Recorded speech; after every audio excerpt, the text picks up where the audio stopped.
Welcome to lesson 6.7. In this video, we're going to focus on what's called a Riemann sum.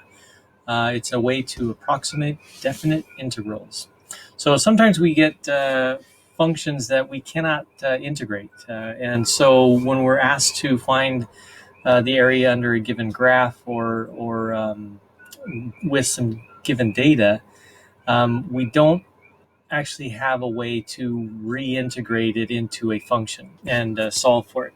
So what we need to do is approximate. And one of the ways of doing this is by what's called a Riemann sum. Now, basically what happens is a Riemann sum takes a section underneath. If you're given a graph, it takes a section underneath the graph and finds the area and then adds it all up. So, for example, the easiest way to do this is actually just to start doing it. Now that we've been given a graph here, this is y equals f of x. We have no idea what the actual function is, but looking at all of the bends and that in here, I would say that it's going to be an ugly one at best. Probably not something we would be able to integrate and solve for. We've also been given a table of values for each of the 10 points along here, 11 points including 0. And so to come up with our estimation, what we're going to do is we're going to use the midpoint Riemann sum. And what that means is that we're going to take some interval, which in this case we've been given 5 intervals that look like they're 2 units each, from 0 to 2, 2 to 4, 4 to 6, 6 to 8, and 8 to 10. So these units, these rectangular blocks are 2 wide, and then they're going by the midpoint, whatever the mid value is in each of these sections, which is where the function basically crosses at the midpoint between them. So let's see if I can make this a little clearer. So we have our definite integral that we're trying to find, which is our f of x, and we really don't care what f of x is right now. We've got a graph of it. And this is going to be approximately equal, because remember, this is just an estimate. Okay, and what we're going to do is we're going to take each of these rectangular pieces and solve for the value. Now, the center point right here is why this is called a midpoint Riemann sum. We're taking the value right in the middle, which in this case is 1. We're looking for our y value, which is 2. And so this, the way that this works is just like a rectangle. We have our width times our height. So this is going to be approximately equal to our width, which is 2, and our height at the center, which is also 2. We're going to add to that our next one, which we have a width of 2, and our height at the center is at 5. So this will be 2 times 5. So we're just adding all these rectangles up. Next one's going to be 4 to 6. In this area here, we're looking again at the center point right here, which comes across to 3. So our width is 2, our height is 3. The next of the 5 is between 6 and 8. Again, plus 2. Our height looks like it's 1. Okay. Now, in this particular instance, we've been given 5 equal portions, but that doesn't always have to be the case. Our final one here is 2 wide from 8 to 10. Our center point brings it to 3, so we have 2 times 3. Now we'd add all of this up in order to get our approximation. So I think what I'm going to do is go ahead and factor out the 2, because all of these have a width of 2. It's all the same. And so this will be 2 plus 5. So I'm taking the actual heights and adding them together. So 2 plus 5 plus 3 plus 1 plus 3. And when I add all of these together and multiply by 2, that's going to give me my answer. So this looks like it's 14. So 2 times 14 gives me 28. And so it's approximately, should put that in there, approximately equal to 28. Now, of course, as you're looking at this, you can see all the gaps. Like this one's a little bit more than it should be. This one maybe about close, but a little more on one side, a little less on the other. So this is going to be just kind of a basic approximation. Okay, so let's take a look at another one. So the last one was a center or a middle Riemann sum. This one here we're going to do as a left Riemann sum. Now in this case, we have the same function. This is the function from example 1. We're still going from 0 to 10. So we have our 0 to 10 and our f of x. And we're going to find what it's approximately equal to. Now, it's asking us to use 5 rectangles of equal width, which means if we're going from 0 to 10, we find that by taking our endpoint minus our beginning, dividing it by the number of rectangles, 5. So that means our intervals, I should say, our intervals are 2, which is what we used the last time. So we have one interval here, one there, one there, one there, and finally one here at 10. Now, in this case, we're being asked to find the left Riemann sum. Now, the left is on the smaller of the number side, so our first one would be here at 0. Second one would be at 2, 4, 6, 8. And the way that this works is we've got our width, which is 2, but our height is where it crosses on the left side, which in this case is 0. So our first one is going to be 2 times 0. Okay. Second one, we're looking at our left side, which is here at 2. And when we make this rectangle, it's going to be up where the left side crosses, which is here at 4. So we have 2 times 4. Look at the next one, we're moving up at 4, and it actually intersects at the same place, and then it goes across. Again, the left side of this rectangle we're forming here, 2 times 4. Next one is left side comes up to 2, goes across. So 2 times 2, and the final one is going up 2 and over 2. Now, of course, looking at this, you're thinking, oh my goodness, this isn't even close to the last one. And in this case, it isn't. You can see that there's huge gaps missing here. We got a lot of extra here. We're missing a bunch over on that one there. But again, this is an approximation. We can pull out our 2 on all of these again, add all of the heights together. 2 plus 2.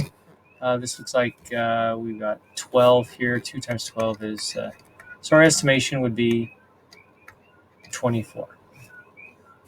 Okay, so we've looked at a left Riemann sum and a mid Riemann sum. Now we're going to look at a right Riemann sum. Okay, as you've probably guessed, it means that we're going to the right side of these rectangles. Now, in this case, we've been given a table instead of a graph. So we're going to actually have to use the values in the table.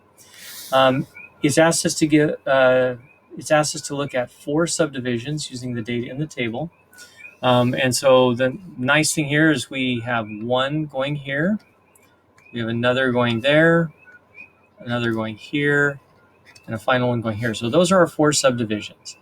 And we're going to create our estimation using those. So here we go. F of x, d of x is going to be approximately equal. Okay, now this is the right one, which means we're using the right side y value, or the right side height. So the way this works, again, it's our width. We go back to our width times our height on the right side.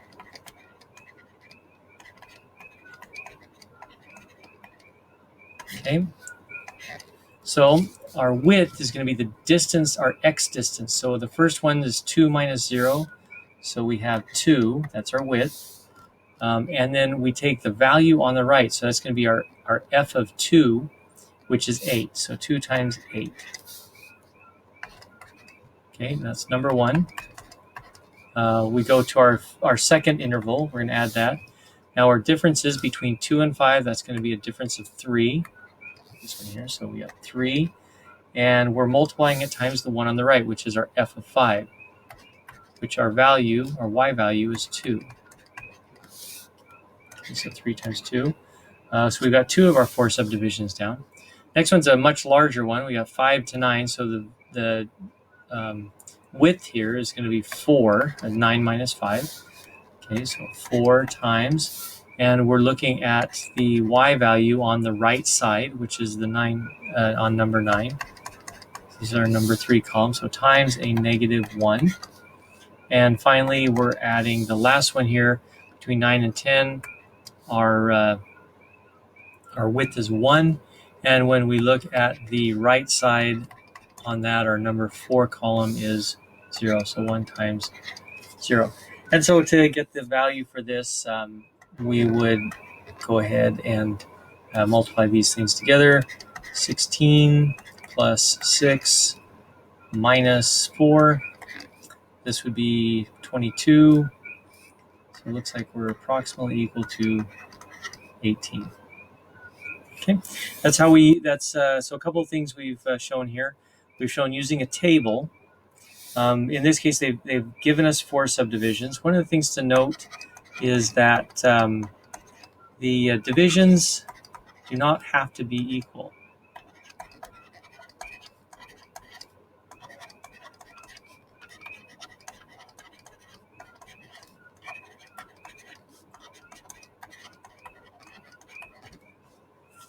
Okay, let's take a look at another one here. We got a couple more examples to go through.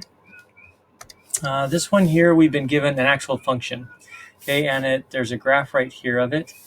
This is one of those functions that we can't take the integral of. It's just not something that's easy to do, or possible in some cases. And so we're going to have to estimate. And in this case, it's asking us to use the midpoint Riemann sum with 3 equal subdivisions. Okay, so the first thing we want to do is find out what our subdivision's width is. Our width is going to be equal to our end, which is our highest limit, our upper limit, so 6, minus our lower limit, which is 0, and the number of divisions we have is 3. So when we do all this together, our divisions are going to be 2. And it's asking us to do the midpoint, which means we're actually looking for the values between each of these. So our first one is going to be at number 1. Our second one is going to be at the number 3. Whoops, and the third one is going to be at the number 5. Okay, and essentially what's going to happen is you're looking for your midpoint here, and you're creating these rectangles that we're going to find the value for. So up here, this comes to this point right here. Whoops, that's a little bit out there.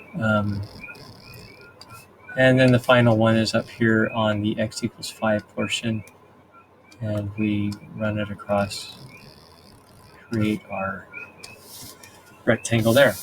So if we're going to write this, we're going to have our 0 to 6. Our function is the square root of x squared plus 10 dx. And to do this, we're actually going to have to plug in some values to get our y values, because we don't have an exact easy one to find here. So we know that our width is going to be 2, so 2 times. And in this case, we're going to plug in that value of the midpoint, which is 1 here. So this is going to be the square root of 1 squared plus 10. Oops, let's bring that over. Plus, our next one is also going to have a width of 2. Square root, we're plugging in the center x point here, which is 3. So it's going to be 3 squared plus 10. And the final section, again, is 2 wide. And it's going to be at the level at number 5 here, so it's going to be 5 squared plus 10. All right, so we could do a little bit of simplification. The actual value, if they ask for it, it's going to have to be done with a calculator, but isn't always required. So you may be able to just leave it at this. So this is 1 squared plus 10 is 11, so this becomes 2 times square root of 11. Plus 2 times 3 squared is 9 plus 10, so 2 times the square root of 19, and plus 2 times 5 squared is 25 plus 10 is 35, so square root of 35. And this would be your answer unless they asked you to figure it out, and then you would figure it out to 3 decimal places. Okay, watch your rounding when you're asked to do that. All right, the next one here. I noticed that I have clipped this a little bit, and I think this is supposed to be 5 right here. based on the book that I'm looking at here. So in this case, we've been given a function, one that is not going to be an easy one to find a integral of. And we have, although we might be able to, but we're being asked to give 5 right-hand rectangles whose widths are determined by the intervals separating the following values. So again, we don't have to have nice, even intervals. They can be based on some other parameter. So we've been given our lower limit basically is -10 and our upper limit is 5. And we're going to be going between each of these. So one's going to be set up right here at 10. The next one's at -4, which is a pretty big span there. Then it's going to be at x equals 0. Then x equals 2. X equals 3, and then again at x equals 5, which is going to be this one right here. Now it's asking us to use the right side. So the right side is the higher of the values. So our number 1 value is going to be here. Our number 2 value, oops, that's number 1. Number 2 value is going to be here. Number 3 value is going to be at 2. Number 4 is going to be at where x equals 3, and finally our number 5 is going to be over here when x equals 5, which are these points, or these points right here where it's given us. Okay, the right side would be the higher of the values. So let's go and write this up. Our integral from a -10 to 5, our definite integral. We're looking at 2 to the power of x minus 8. Again, I think we might have been able to find a integral for this. We know how to do most of these. It would definitely be a little bit of work. Okay, and so this would be approximately equal to. Now we're looking at width and height. So our width of the first one, we're going from a -4 to -10. In this case, or actually from a -10 to -4, we're going a distance of 6 times, and then we're going to plug in our -4 values. So this is going to be a 2 to the -4 minus 8. That's our first term, our second term, and so basically we're looking at a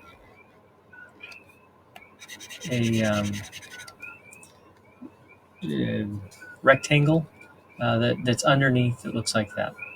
Would end up being a negative value.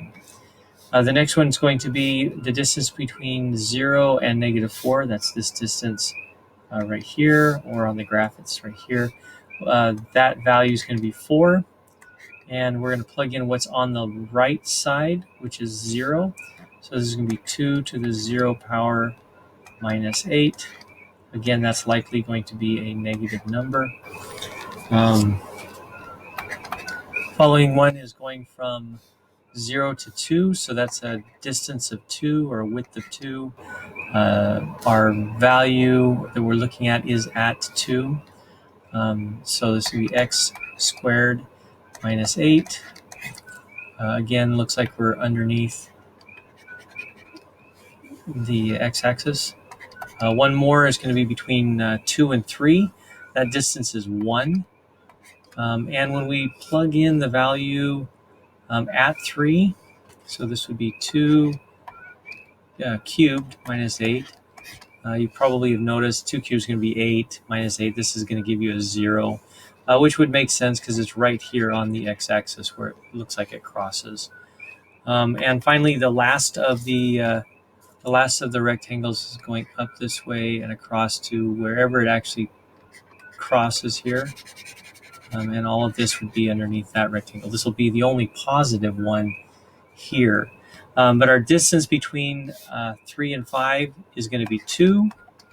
The height is going to be the 2 to the, again, we're measuring it from number 5, so 2 to the 5th power minus 8.